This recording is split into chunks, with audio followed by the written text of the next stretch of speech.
who in here knows Robert Kiyosaki? He invented the four-way cash flow quadrant. And then also what LaWanda said, the network marketing is a $1 trillion market. So when my babies had their pictures taken, I paid the lady $500 to take some pictures of these babies. Pictures is yeah, it's marketing. They had the background, the cake. I paid like $70 for the Yeah, yeah, all that's marketing because I'm he's posting it. not kidding, because let me tell you, I paid, I think for my daughter's Sweet 16 pictures last year, we paid $300 for a 75-minute slot. Wait a minute, y'all tripping with these photo prices. And Amber, that didn't even include the pictures. No, no, no, that wasn't for her party. Oh, my bad.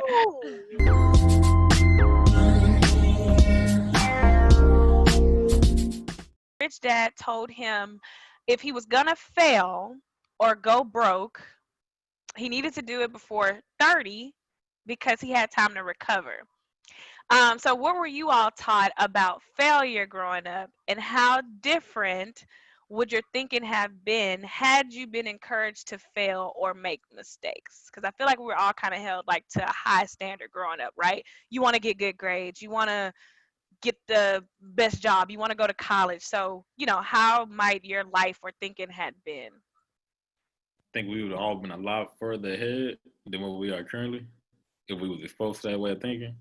Because like school teach you the opposite. School teach you if you make a mistake or get a bad grade, that's wrong. But in business and entrepreneurship, you want to fail as fast as you can because you're going to get them lessons quicker. So Now I want my kids to make as many mistakes while I have like the safety net around them.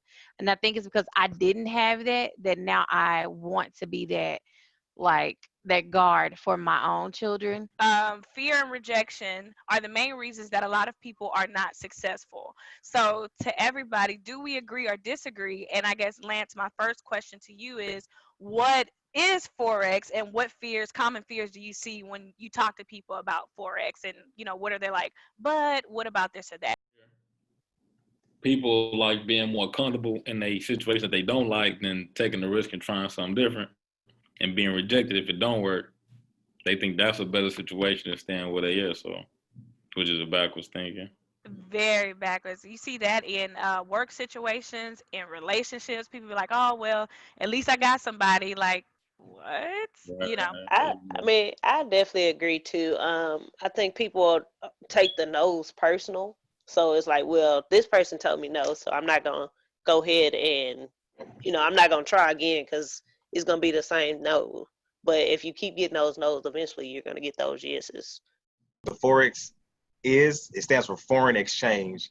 And so simply what we do is we invest and we exchange foreign currencies, like the value of one currency against the value of another currency. The example I always give is, let's say, me and Karina were going to Mexico. And so once we get over there, the US dollar, we can't spend it over there, but we rather have the currency of that country. So let's say we go over there with $100 and we have them exchange it for pesos. And let's just say at the time the exchange rate is 1-to-1, meaning for every $1 you get 1 US peso.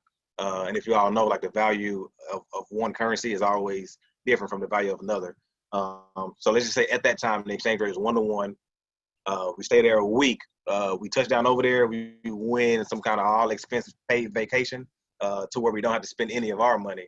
So that 100 pesos that we have that we exchange for US dollars, right? We never spend it. A week goes by, trip is over. It's time to come back to the United States. We get back to the US, right, with these 100 pesos that we had exchanged 7 days ago. Again, like when we went over there, we can't spend the pesos over here in the US. So now we want to exchange that currency back. So we want to take those 100 pesos that we had in Mexico, and we want to now exchange them back to the US currency that we had. This time when you do it, you're expecting those $100 back, but they give you $200 back, right? So usually when we come up on some money like that, we thinking somebody can't count, or we hit a lick, don't say nothing. Let's just take this 200 and go.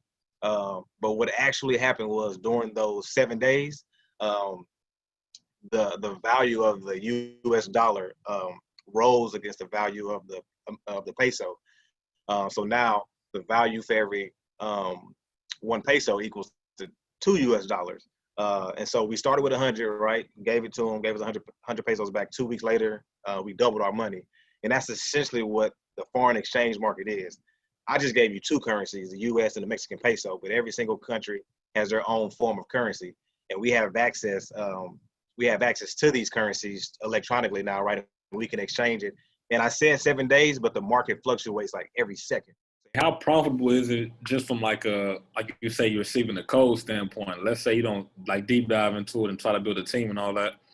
How profitable is it on the day to day if you just like get codes from your group or whatever you like to do signals?